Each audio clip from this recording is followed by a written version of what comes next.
BFM Business, BFM Crypto, le club. Ils sont là, nos trois experts. Lilian Aliaga pour Cryptos, rédacteur pour Cryptos. Bonjour Lilian. Bonjour Guillaume. Bienvenue. Mathis Campestrin aussi nous accompagne aujourd'hui. Il est responsable du pôle blockchain et technologie de rupture du cabinet Bruzzo Dubuc. Bonjour. Bonjour Guillaume. Bienvenue. On va parler de tokenisation immobilière, de securities aussi, puisque les régulateurs considèrent certains cryptos, certains tokens comme des securities qu'il faut réglementer comme tels, ce qui coupe les ailes de certains acteurs, notamment aux États-Unis. On va en parler tout à l'heure. On essaiera de déchiffrer ces mots barbares. Vincent Gann aussi avec nous. Bonjour Vincent. Analyste technique indépendant. Toujours aussi content de vous retrouver Vincent. Quel potentiel. Et moi aussi ravi mon cher Guillaume. On est bien, hein, c'est vrai qu'on est, voilà, on partage ce plaisir régulièrement ensemble à l'antenne. Et Vincent, depuis des années d'ailleurs. Ça fait combien de temps qu'on se connaît Vincent et qu'on se pratique à l'antenne? Écoutez, entre 5 et 10 ans. Il faudrait que je reprenne le... Ah oui. J'ai oublié la date exacte de départ, mais ça doit faire bien entre 5 et 10 ans. Entre 5 et 10 ans, c'est comme en trading, quoi. C'est un range large là que vous nous proposez quand même. Exactement. Une relation de long terme, mon cher. Exactement. Tiens, ce Bitcoin donc, qui a vraiment tapé, qui s'est cogné la tête contre les 25 000 $ tous ces derniers jours, toutes ces dernières semaines. On est actuellement sur le Bitcoin, Vincent à 23 500 $. Quel potentiel technique voyez-vous pour la suite? Alors, tout d'abord, je tiens à exprimer, pour vous, bien sûr, pour Lilian et Mathis aussi en plateau, puis pour tous les auditeurs, mon étonnement, ma surprise, je vais être plus précis, ma bonne surprise de voir le cours du Bitcoin résister à toutes les mises à jour fondamentales depuis une semaine que vous avez très bien décrit sur votre antenne. D'ailleurs, Guillaume, vous venez de le rappeler, ce rebond, il ne faut pas non plus exagérer, on n'est pas remonté sur les records d'inflation, mais en tout cas, cette stabilisation de l'inflation dans sa baisse, ce retour, par contre, tout en haut des taux d'intérêt du marché et pour certaines parties de la courbe des taux d'intérêt, même de nouveaux records pluriannuels et ce rebond du dollar américain. Face à ce cocktail-là, ce cocktail cross-assets, dans un monde encore, le monde de 2022, je vous garantis que le cours du Bitcoin aurait dû perdre 10%. Or, depuis la semaine dernière, alors il n'a pas monté non plus, il n'a pas dépassé de résistance, mais il se maintient de manière latérale sous les 25 000 $, et je rappelle à tous les auditeurs qu'il a sous les pieds 40 à 45 rebonds depuis le début de l'année, qui auraient pu être complètement annihilés eu égard aux fondamentaux récents. Alors on peut se poser la question de savoir pourquoi finalement seules les initiations sont. Moi j'ai une petite explication qui m'est venue comme ça à l'esprit, à force de réfléchir tous les jours sur les marchés, on trouve toujours une bonne raison. Les taux d'intérêt du marché, les taux d'intérêt nominaux sont revenus sur leur plus haut. Mais cette inflation qui se maintient elle aussi tout en haut. Vous connaissez, Guillaume, et je rappelle à tous les auditeurs, la différence entre taux d'intérêt nominaux et taux d'intérêt réels. Les taux d'intérêt réels, ce sont les taux d'intérêt nominaux moins l'inflation. Eh bien, ces taux d'intérêt réels restent négatifs. Alors voilà, peut-être que revient quelque chose qui n'a pas marché d'ailleurs l'année dernière, mais cette idée que Bitcoin pourrait être hedge contre l'inflation. D'ailleurs, regardez le CAC 40, il est revenu tout en haut et tout le monde se pose la question pourquoi. Donc voilà, il y a peut-être une raison du côté des taux d'intérêt réels. Maintenant, pour vous répondre, et puis je vais cesser de prendre le temps de parole des autres. Non, c'est très agréable, Vincent, allez-y. Bon, écoutez, parfait, alors je continue un peu. D'un point de vue technique, de toute façon, il n'y a pas de nouveauté. C'est pour ça que je voulais un peu tricoter sur les fondamentaux, parce que d'un point de vue technique, le cours du Bitcoin, moi je vais prendre aucun risque, je vais rester très large. Il reste neutre entre 21 000 $ et 25 000 $. La traduction de ces niveaux, c'est 1500, 1700 $ US pour Ethereum. Voilà, j'ai fini. Merci à tous. C'était court mais intense, comme toujours. Merci Guillaume. Vincent Gann, régulièrement avec nous.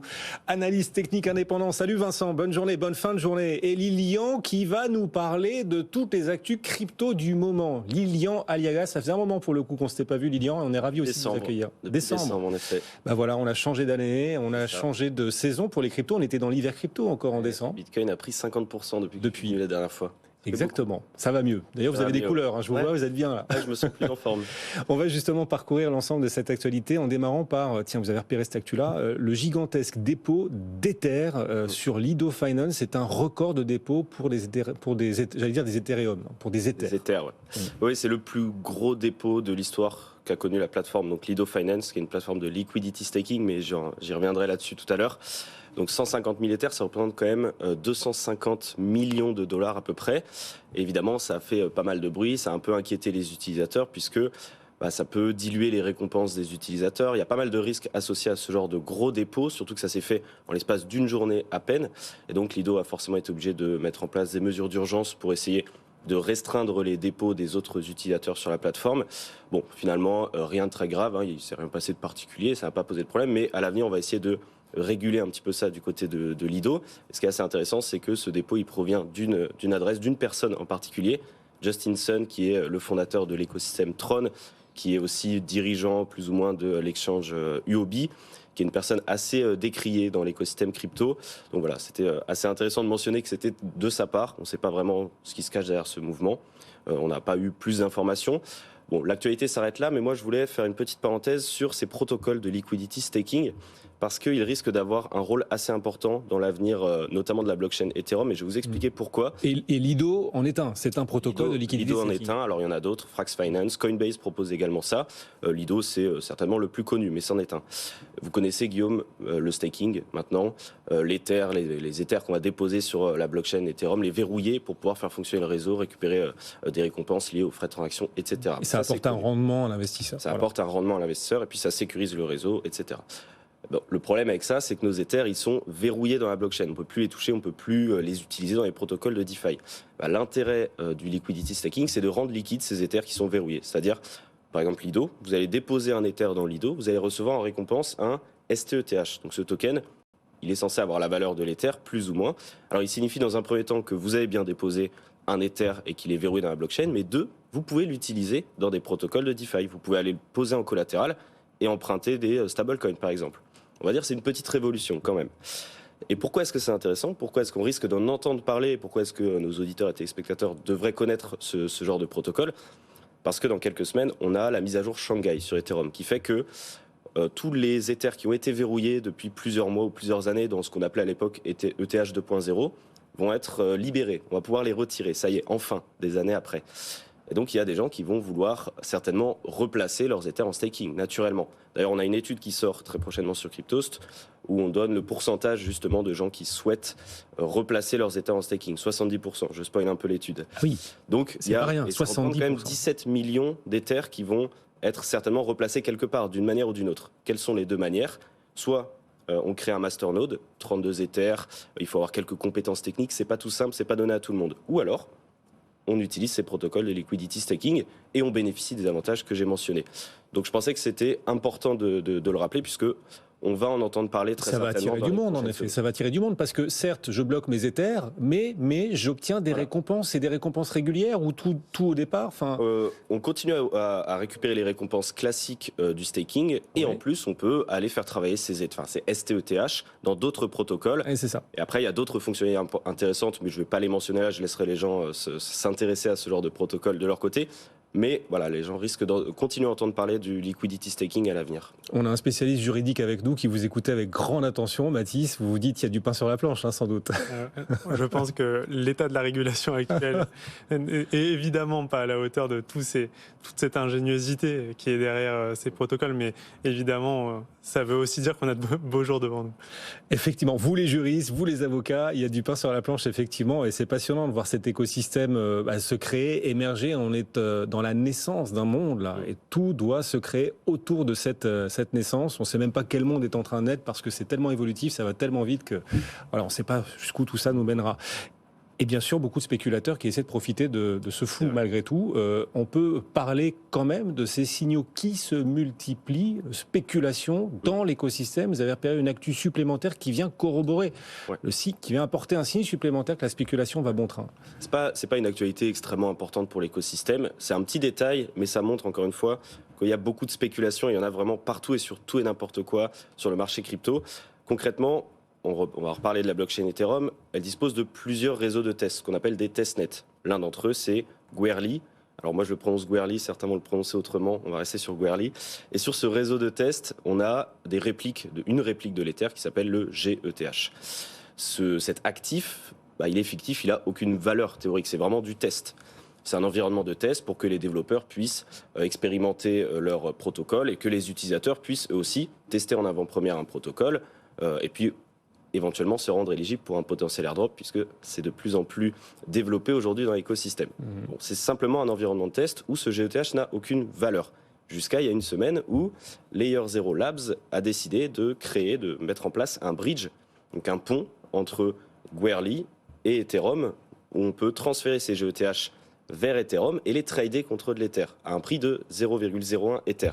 Ça, c'était pris il y a une semaine. Aujourd'hui, c'est 4 fois plus, 0,04 Ether. Donc, on voit qu'il y a des utilisateurs qui spéculent sur un actif qui, théoriquement, n'a aucune valeur, qui est juste, qui existe dans un environnement de test et qui sert à des gens pour pouvoir tester des applications. Ouais, plus 400% en une semaine, quoi. Voilà, sur un actif qui n'a pas de valeur. Et en fait, c'est un vrai problème parce que, initialement, l'idée de Layer 0, elle était assez louable. C'était de dire que pour récupérer ces GETH, ces Ethers de test, il faut les réclamer sur ce qu'on appelle des faucets et on peut en avoir une petite quantité chaque jour. C'est difficile de les obtenir et puis des fois ça fonctionne pas correctement. C'est un environnement de test. Mais certains développeurs ont besoin d'une grosse quantité de GETH et donc ils leur ont dit on peut vous proposer d'en acheter sur le marché secondaire à un bas prix si vraiment vous en avez besoin de beaucoup. Et en plus, ça peut permettre à des utilisateurs de revendre les leurs s'ils n'en ont plus besoin. L'idée de base était intéressante, sauf que évidemment, il y a des utilisateurs qui disent je vais aller réclamer mes GETH gratuits et je vais aller les mettre en vente sur un marché secondaire, donc je vais spéculer là-dessus. Et donc finalement, c'est l'effet inverse, puisque les développeurs ne peuvent pas récupérer des GETH à bas prix, puisque déjà le prix est en train d'augmenter. Et puis le système de récupération de ces GETH est complètement congestionné, puisqu'il y a beaucoup trop d'utilisateurs qui veulent. Donc finalement, ça va à l'encontre de l'idée initiale et il y a beaucoup trop de spéculation, même sur ce genre de sujet. Et c'est un signe supplémentaire, un symptôme supplémentaire dont vous venez témoigner aujourd'hui, même si on n'est pas là sur une actu majeure, mais un signe de plus. Et il y en a beaucoup. C'est un puzzle de symptômes là, sur la spéculation dans l'écosystème crypto. Bon, évidemment, on le sait, mais ça veut dire que les choses se développent aussi. Et quand les choses se développent, il y a des gens qui veulent aussi tirer un maximum de marron du feu.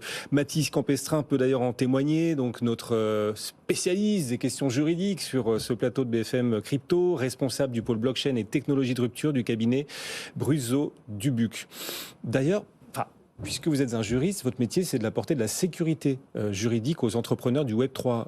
C'est pas évident, alors que la réglementation n'est pas encore complètement fixée. Comment on fait pour garder son sang-froid quand on est dans le juridique, qu'on aime le marbre, les choses posées, ancrées, les choses pérennes, et qu'il faut assister des entreprises dans un domaine où le droit n'est pas encore complètement campé, où les choses vont continuer d'évoluer? Comment on fait pour garder son sang-froid? Alors, vous visez juste, parfois notre accompagnement s'apparente plus à un défi. Il y a une assistance psychologique peut-être par moment parfois, mais c'est surtout, j'ai envie de dire, on revient aux fondamentaux finalement. Structurer un projet Web3, ce n'est pas que connaître la réglementation financière. C'est une grosse brique de la structuration, mais ce n'est pas que ça. On doit pouvoir s'entourer d'une équipe qui est polyvalente, qui est pluridisciplinaire, qui comprend le droit des contrats, le droit des sociétés, le droit fiscal.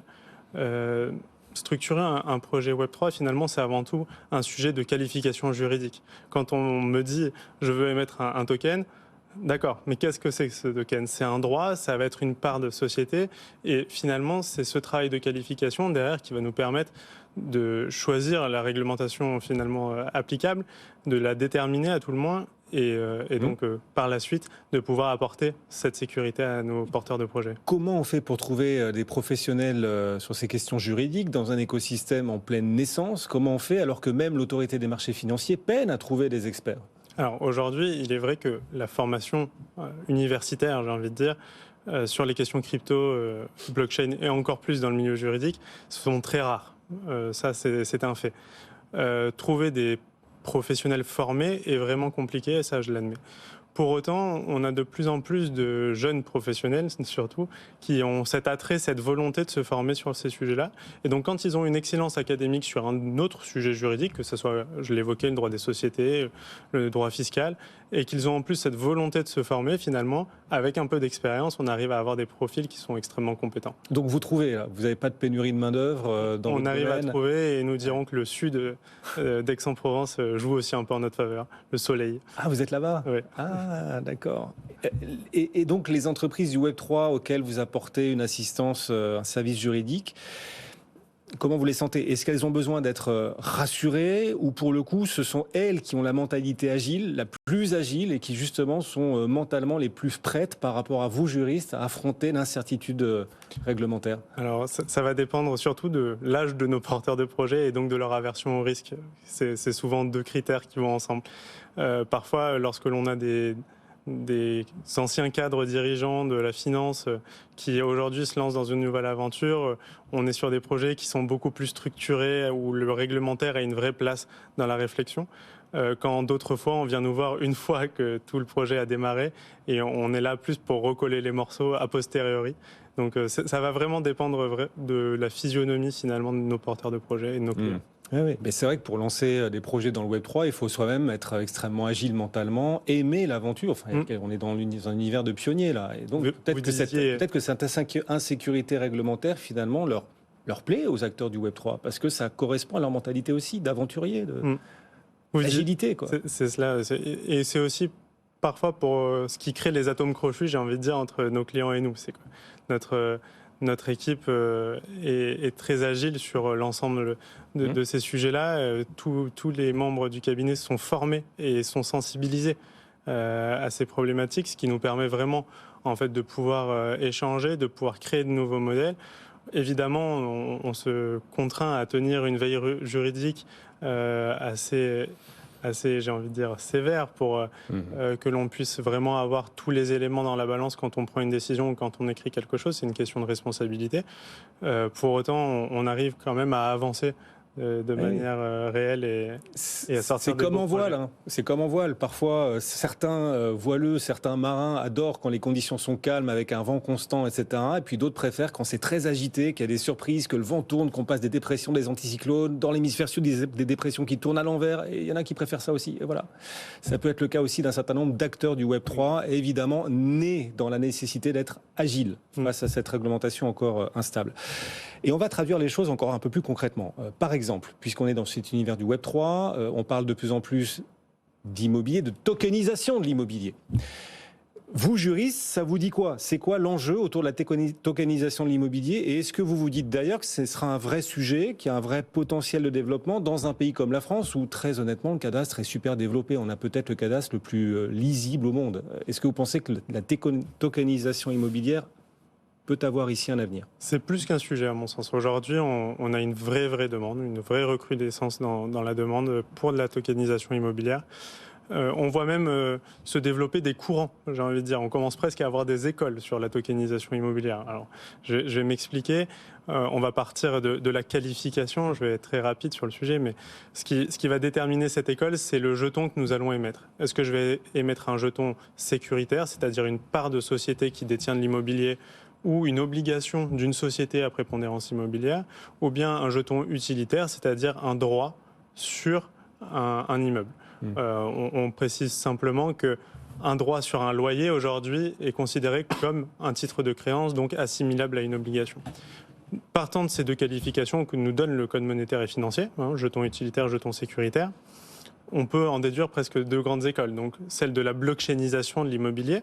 Donc je vais acheter de l'immobilier via ma foncière, tokeniser les parts de celle-ci, c'est-à-dire que je vais les faire circuler sur la blockchain de manière, j'ai envie de dire, presque courante maintenant. Qui va servir la blockchain de registre de propriété, en fait. Exactement. C'est le registre des mouvements de titres qui est dématérialisé. Ça, c'est la blockchainisation, c'est pas la tokenisation, c'est la blockchainisation de l'immobilier. Exactement. Et dans ces cas-là, par contre, le porteur de jetons est un actionnaire de ma foncière. Il devient actionnaire. Donc il aura le droit sur les loyers, etc. En fait, il aura le droit à la distribution de dividendes annuels, comme tout actionnaire. Donc c'est l'immobilier classique, mais qui passe par un registre de propriété différent, numérique, la blockchain. Exactement. C'est notamment ce que fait Realty aux États-Unis en créant une structure par bien qu'ils achètent et ensuite en tokenisant les parts. L'immobilier tokenisé, lui est différent. Ce n'est pas de l'immobilier classique, en l'occurrence. Là, les jetons, pour le coup, vont représenter des droits. Donc on va avoir des contrats qui peuvent être représentés, des droits réels de jouissance. On va avoir plusieurs possibilités. On en revient à notre problématique de qualification. Un droit réel de jouissance, quand on parle de ça à un club crypto, c'est peut-être pas la notion la plus évidente qui nous vient. Pour autant, c'est des sujets que l'on rencontre au quotidien. Et donc aujourd'hui, on va avoir des loueurs sur Airbnb qui vont représenter chaque nuitée via un NFT et qui vont permettre ensuite l'échange des réservations comme ça sur un marché secondaire. C'est des choses qui sont tout à fait envisageables. Et là, il s'agit d'un objet purement numérique. Purement numérique. Voilà, et on est donc dans l'utility token et non pas dans un security token. Exactement. D'accord. Donc, tokenisation de l'immobilier, pour vous, c'est du gadget ou ça va véritablement exploser, voir le jour, devenir un usage, enfin, apporter un usage commun à chacun d'entre nous? Alors, je suis un plus fervent défenseur à titre personnel de la blockchainisation de l'immobilier, mais D'accord. ce sont deux grands noms dont je n'ai pas la paternité et dont les dénominations sont flexibles, dirons. Mais sur la partie tokenisation, je pense qu'il peut y avoir des vraies utilités pour les émetteurs de jetons. C'est des utilités qui sont conditionnées, j'ai envie de dire, aussi à la créativité des porteurs de projets. Beaucoup de choses ont déjà été faites qui n'ont pas nécessairement réussi, et pour autant, on a quand même un bel avenir, à mon sens, de ce côté-là. D'accord. Donc, pour résumer, j'espère ne pas me tromper, la blockchainisation, c'est du security token, donc un objet immobilier classique traité dans la blockchain. En fait, la simple différence avec l'immobilier classique, c'est que le registre de propriété, c'est la blockchain. C'est dans la blockchain qu'on trouve. Bon. Alors que la tokenisation, là, on est dans un objet numérique qui a son ADN propre, qui peut fournir un rendement régulier basé sur un sous-jacent immobilier, les loyers, mais ne donnant pas de morceau de propriété. Il n'y a pas de registre là de propriété. Exactement. C'est la distinction. Oui, schématiquement, c'est ça. Je me trompe pas complètement? Non, c'est ça. D'accord. Non, mais c'est pas évident. Lilian, là-dessus. C'est pas évident. Alors pour le secteur de l'immobilier, là c'est très clair quand il l'explique, mais c'est des sujets qu'on retrouve dans tous les domaines et en ce moment c'est un très très gros sujet, notamment aux États-Unis, de savoir est-ce qu'on qualifie un utility token ou un security token. Et il y a plein de projets qui sont en train de se faire cibler par la SEC aux États-Unis pour savoir justement où est-ce qu'ils se positionnent. Et donc c'est les gros sujets d'actualité en ce moment. Ouais, il vaut mieux être un utility qu'un security token, en gros, pour subir la moindre réglementation. Moi, je ne suis pas certain de partager votre opinion, Lilian, sur le sujet. Est-ce qu'il faut mieux être un security ou un utility? Aujourd'hui, c'est un vrai arbitrage. Parce que Lilian disait, il vaut mieux être un utility qu'un security. Vous dites, non, un security, pas nécessairement.